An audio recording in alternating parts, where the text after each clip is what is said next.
ہم تو غلط فہمیاں دور کرنے والے ہیں. کچھ لوگ ارادتاً شرارت کے ساتھ فتنے کے ساتھ غلط فہمیاں پھیلا رہے ہیں. جماعت اس پہ پریشان ہو جاتی ہے, مجھ سے پوچھتے ہیں کہ دیکھیں سعودی گزٹ میں فلاں بات آ گئی, فلاں بات آ گئی.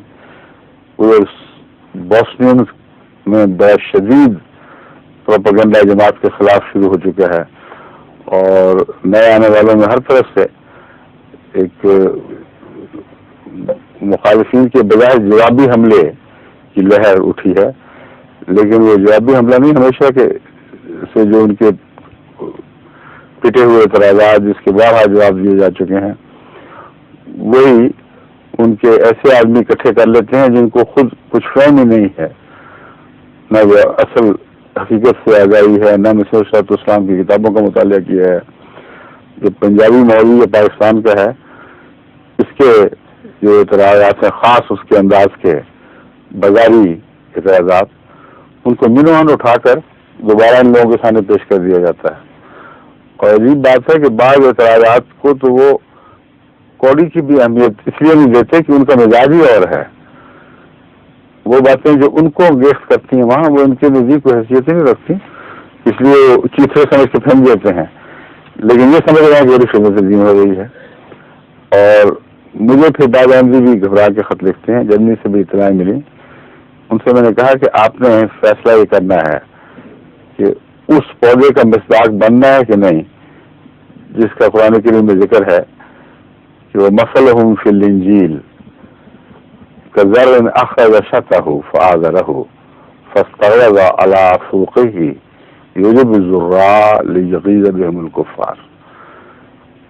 کہ مسیح نے پیشگوئی کی تھی کہ آئندہ زمانے میں ایک ایسی جماعت پیدا ہوگی جیسے جس کی مثال ایک پھوٹنے والی غریزگی کی طرح ہے.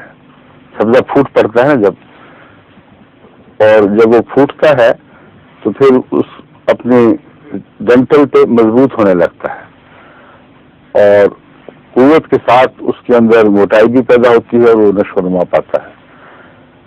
یہ جب ہوگا واقعہ تو پیشگوئی میں یہ بات شامل ہے لیغیظ بہم الکفار, کہ کفار غیر غضب کا شکار ہو جائیں گے.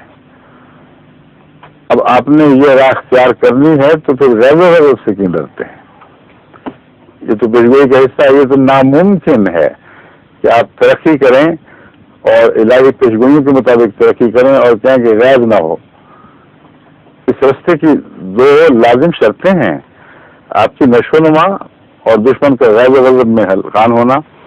اسی لیے قرآن کریم نے لفظ غیظ کو اس محل پہ بہت عمدگی سے استعمال فرمایا, جہاں فرمایا موتوا بغیظکم. اچھا اگر یہ بات ہے کہ ہمارا بننا ہمارا نشو و نما تکلیف دیتی ہے تو نشو و نما تو روک نہیں سکتے, یہ ناممکن ہے. موتوا بغیظکم, اپنے غیظ سے مر جاؤ, جو مرضی کرو. تو اس کا جواب اصل ہے ان سب باتوں کا جو ان چیتروں میں آ رہی ہیں. موتوا بغیظکم قرآن کے الفاظ میں ہے.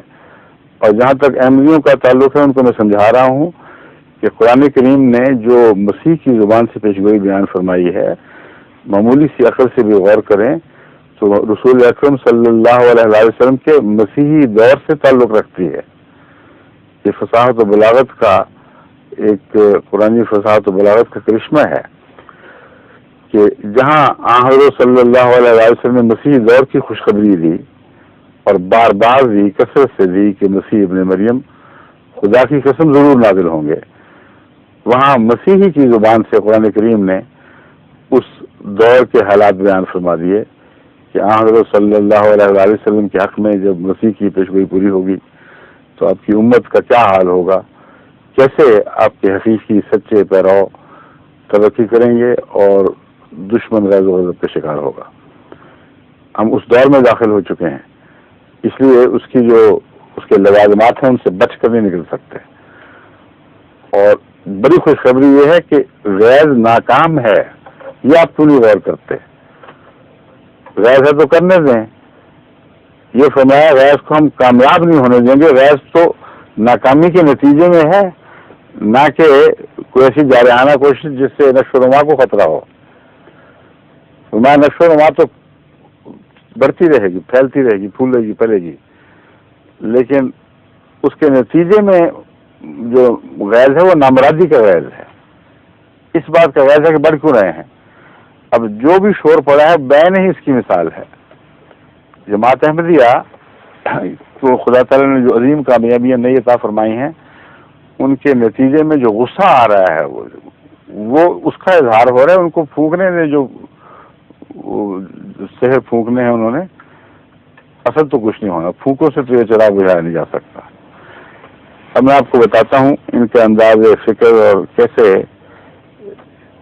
گھٹیا طریق پر یہ مفت میں اپنے نمبر بنانے کی کوشش کرتے ہیں، بنتے کوئی نہیں نمبر بیچاروں کے۔